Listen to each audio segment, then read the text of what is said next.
Recently received a few questions from a student in game development, and so I wanted to share along here the answers to those questions.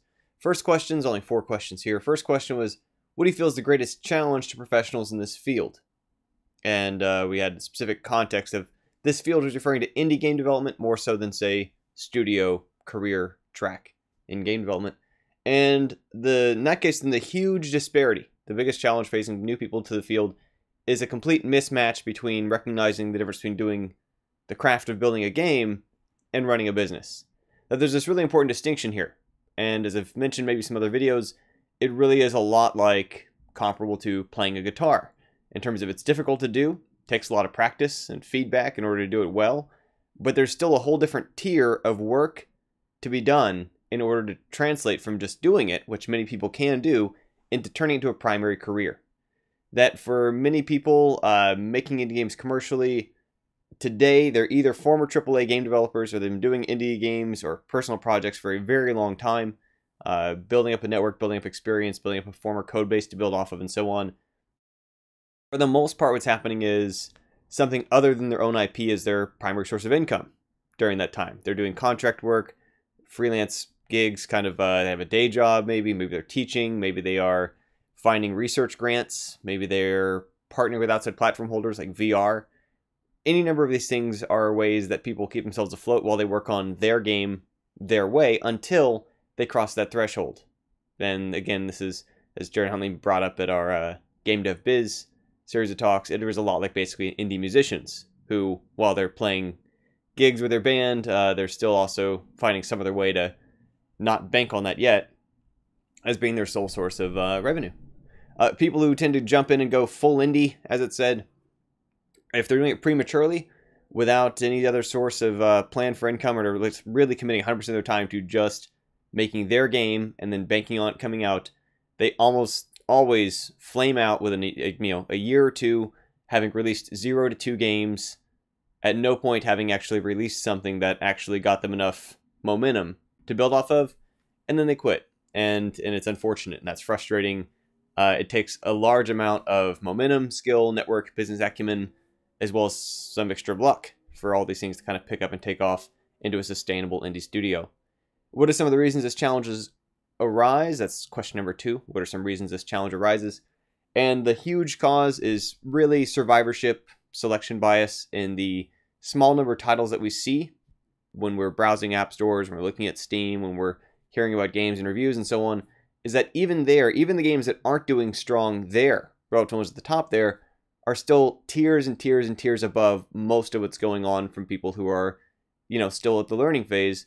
And this is the sort of thing where what often happens is there are literally hundreds of thousands of projects that kind of don't go anywhere, that you don't necessarily see, you don't ever hear from the developer of. And those projects were made by people who were, kind of like sort of taking think of it as kind of a vacation into game development, where they were trying it out to see if it was going to just happen for them.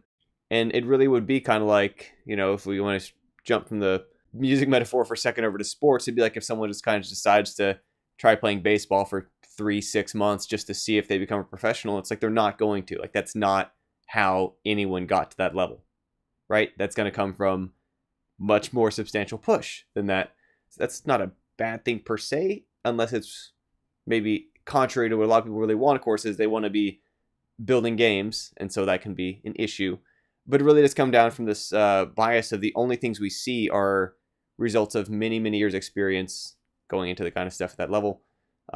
This also has sort of an added complexity that feeds into why the challenge arises, in which oftentimes it becomes this echo chamber of advice, which is coming from folks who, with the best of intentions, are kind of sharing the advice that they're using, but haven't yet in any meaningful way had a game that was well ranked, had a game that had positive critical reception, had a game that sold substantially profitably to sustain their business. And what they're coming from is, well, they're building games, and so their advice is, to be fair, better than their peers who aren't building games. But that it still doesn't reflect an actual external metric of evidence of impact in a way that's difficult. And then what winds up happening is by the time the game comes out, maybe then they retroactively feel differently about stuff they would have said, but it all kind of feeds back into this sort of, say, echo chamber of advice from people who, for that matter, will sometimes be speaking at conferences and such, but have There's a lot less filter for that than you might imagine for who's able to speak on those stages.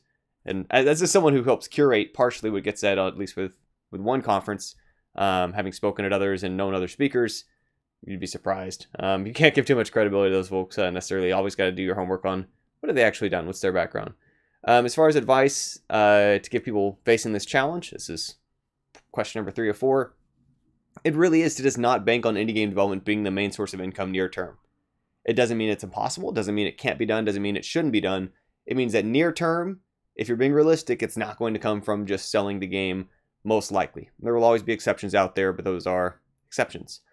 Generally, we look to support some sort of adjacent field, ideally one that leverages our highest value, hireable skills that can help maximize our time to earnings while we're trying to work on the project we want to do. It can also be important to consider in deciding where the primary source of income comes from. Is it something that has sufficient flexibility in your schedule to do things like attend conferences?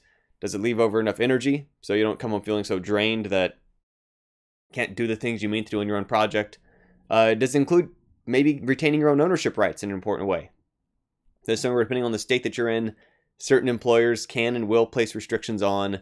They'll automatically own things that you do or limit what you can do commercially outside of the company. And while that sounds unfortunate, and it is, it's worth looking into, double checking that the kind of line of work that you're in isn't going to mix that. So this might be a challenge. For example, if someone works at the day in a game studio, in many situations, it may be the case that that may put restrictions on the kind of commercial game development work they can do outside the studio because they don't want to, in their defense, feel like they're paying someone for their best game development energy and then having that be split with what's going on in their off hours. It can lead to problems. But like I say, that depends on states, it depends on labor laws, depends on your arrangement with your company or work. It's another reason why a lot of people use contracting or freelancing as their additional source of income, is it helps them both get that kind of outside earnings in a flexible way so they can dial it back if they need some more time for their projects.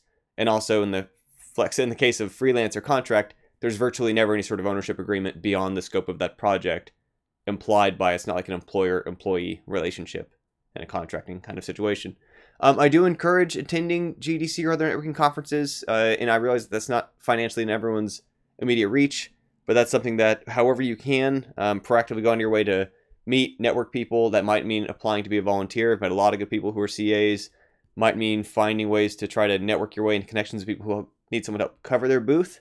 I've been invited out to conferences and trade shows I wasn't going to attend because someone needed their booth covered, and I was able to do it for them.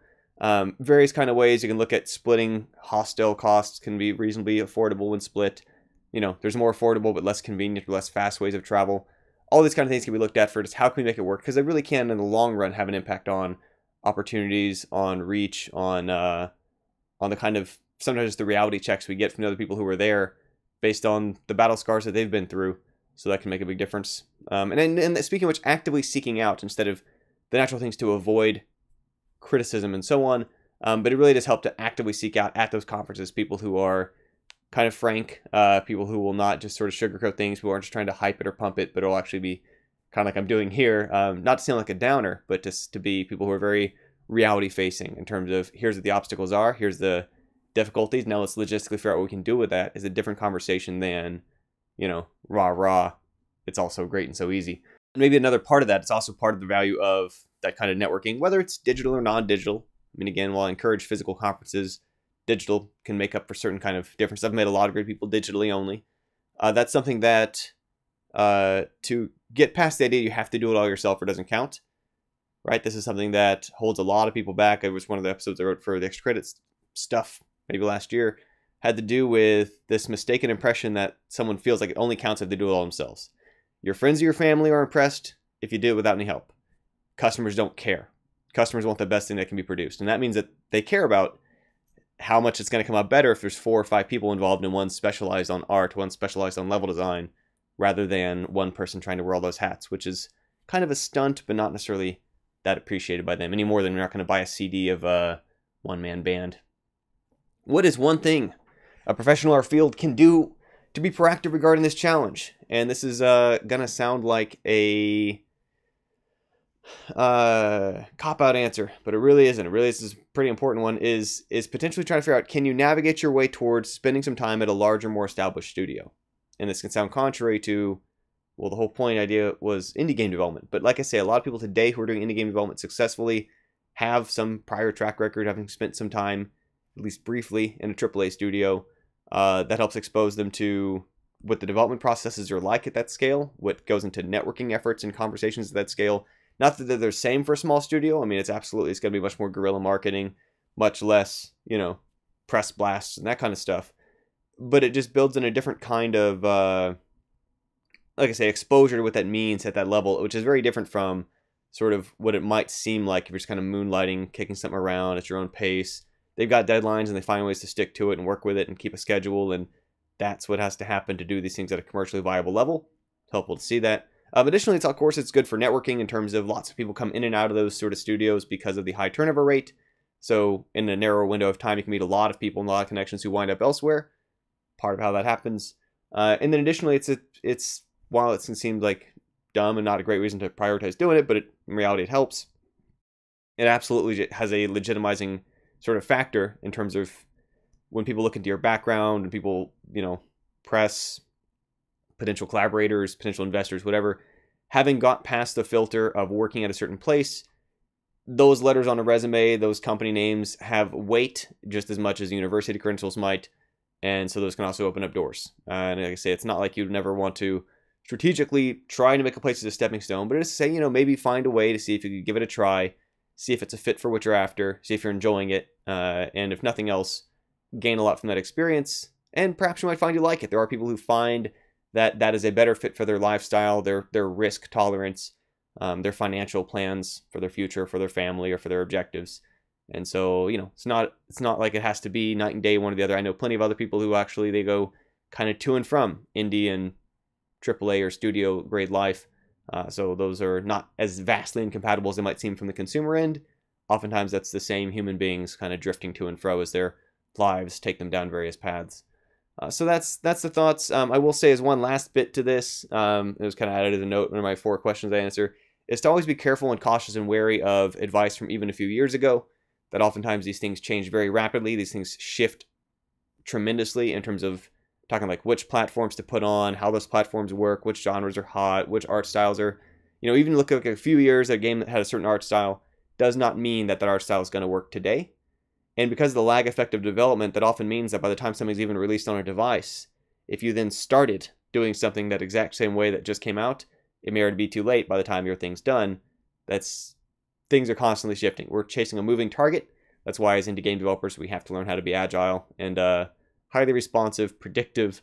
Like I say, can't just, no easy formula or format to it. But anyway, that's the 4 questions that were sent. That's the answers. Hopefully I've helped somebody out there. Thanks so much for tuning in. I'll have another video for tomorrow.